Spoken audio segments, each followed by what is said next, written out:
வணக்கம். நாம daily use பண்ற ஒரு ஆப்போட முழு டிஜிட்டல் ப்ளூ பிரிண்ட்டையும் ஒரே ஒரு மர்மமான வெப் பேஜை வச்சு எப்படி கண்டுபிடிக்க போறோம்னு பார்க்கலாமா? வாங்க இந்த டிஜிட்டல் டிடெக்டிவ் வேலையை ஆரம்பிக்கலாம். இன்டர்நெட்ல தேடிட்டு இருக்கும்போது சம்பந்தமே இல்லாம இந்த ஒரு லைன் மட்டும் நமக்கு கிடைச்சது.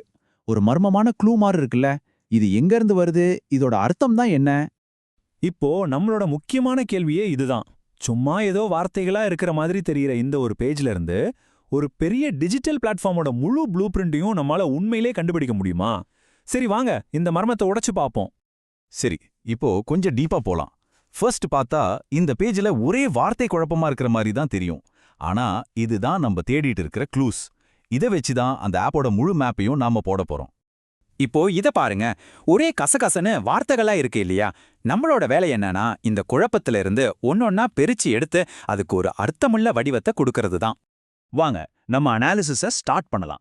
முதல்ல இந்த ஆப்போட ரொம்ப பேசிக்கான நோக்கம் என்னன்னு சொல்ற க்ளூஸ ஒன்னா சேர்த்து பார்க்கலாம்.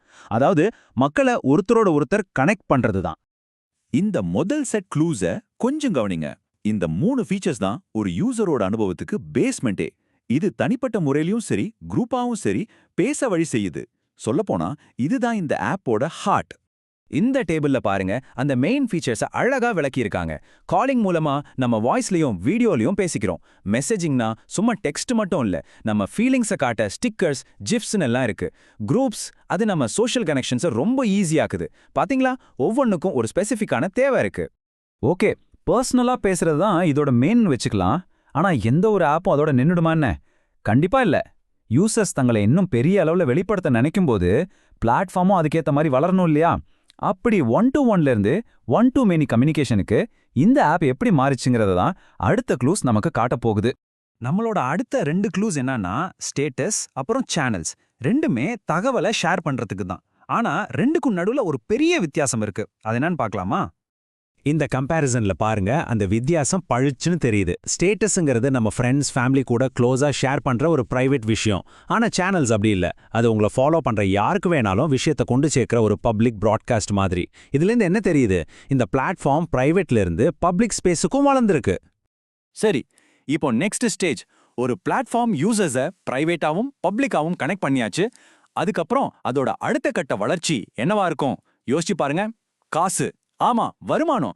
அந்த வகையில இந்த பிளாட்ஃபார்ம் பர்சனல் யூஸை தாண்டி ஒரு பிசினஸ் ஸ்பேஸா எப்படி மாறுதுங்கிற அடுத்த லேயர்வா நாம இப்ப பார்க்க போறோம். இந்த க்ளூஸ் ரொம்ப முக்கியமான ஒரு பிசினஸ் ஸ்ட்ராட்டஜியை நமக்கு சொல்லுது. இந்த ஆப் ஒரு பிசினஸ் என்ட்ரி பாயிண்ட் மூலமா, அதாவது நாம முதலே பார்த்தோமே அந்த கேட்டலாக் லைன், அதை வச்சு புது யூசர்ஸை எப்படி உள்ள இழுக்குதுங்கிறத இது தெளிவா காட்டுது. பாத்தீங்களா, எவ்ளோ சிம்பிளான ஒரு ப்ராசஸ். ஒரு பொட்டென்ஷியல் கஸ்டமரை ஒரு ஆக்டிவ் யூசரா மாத்துறதுக்கு இந்த பிளாட்ஃபார்ம் எவ்ளோ தெளிவா ஒரு வழியை டிசைன் பண்ணிருக்கு பாருங்க. நீங்க டவுன்லோட் பண்ணுங்க இல்ல வெப் யூஸ் பண்ணுங்க, சாய்ஸ் உங்களுடையது. ஆனா ரிசல்ட் ஒண்ணுதான், நீங்க சிஸ்டம்குள்ள வந்துட்டீங்க. சரி, இப்போ நாம கடைசி செட் க்ளூஸை பார்க்க போறோம். இதுவரைக்கும் நாம பார்த்ததெல்லாம் ஆப்போட ஃபீச்சர்ஸ். ஆனா இனிமே பார்க்க போறது ஃபீச்சர்ஸ் கிடையாது. அதுக்கு பதிலா இந்த முழு சிஸ்டத்தையும் ஒன்னா புடிச்சு வச்சிருக்கிற பாலிசிஸ் மற்றும் சப்போர்ட் சிஸ்டம்ஸ். இதுதான் இந்த ஆப்போட ஃபவுண்டேஷனே. இந்த விஷயங்கள் தான் மற்ற எல்லா இன்ட்ராக்ஷன்ஸையும் சாத்தியமாக்குது. செக்யூரிட்டி, பிரைவசி, ஹெல்ப் இதெல்லாம் இல்லாம மக்கள் எப்படி இந்த பிளாட்ஃபார்மை நம்புவாங்க? அந்த நம்பிக்கை தான் இங்க எல்லாத்தையும் இயக்குற ஒரு பெரிய சக்தி.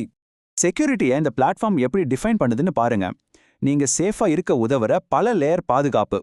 இது சும்மா வார்த்தை கிடையாதுங்க, இது யூசர்ஸ்க்கு கொடுக்கப்படுற ஒரு பெரிய ப்ராமிஸ். சுருக்கமா சொல்லணும்னா இந்த 4 பில்லர்ஸ் தான் யூசர் ட்ரஸ்ட்டை உருவாக்குது. ஸ்ட்ராங்கான செக்யூரிட்டி, தெளிவான பிரைவசி பாலிசி, தேவைப்படும்போது ஹெல்ப். இப்போ புதுசா டெக்னாலஜியில மெட்டா ஏஐ உதவியும் இருக்கு. நாம தனித்தனியா பார்த்த எல்லா க்ளூஸையும் இப்போ ஒன்னா சேர்த்து பாருங்க. நாம ஆரம்பிச்சது ஒரே ஒரு சிம்பிள் லைன்ல இருந்து. ஆனா நாம என்ன கண்டுபிடிச்சிருக்கோம்? இது வெறும் ஒரு ஆப் கிடையாது. இது ஒரு பர்சனல் கம்யூனிகேஷன் டூல், ஒரு பப்ளிக் ப்ராட்காஸ்ட் பிளாட்ஃபார்ம், ஒரு பிசினஸ் எக்கோசிஸ்டம், அப்புறம் இது எல்லாத்தையும் தாங்கி நிக்கிற நம்பிக்கை மற்றும் பாதுகாப்பு மேல கட்டப்பட்ட ஒரு முழுமையான சிஸ்டம். நாம கத்துக்கிட்டதுலயே ரொம்ப முக்கியமான விஷயம் இதுதான். இது வெறும் ஒரு மெசேஜிங் ஆப் இல்ல, இது ஒரு டிஜிட்டல் எக்கோசிஸ்டம். பர்சனல் கான்வர்சேஷன்ஸ் பிசினஸை உள்ள கொண்டு வருது. பிசினஸ் வந்தா பிளாட்ஃபார்ம் மேல நம்பிக்கை அதிகமாகுது.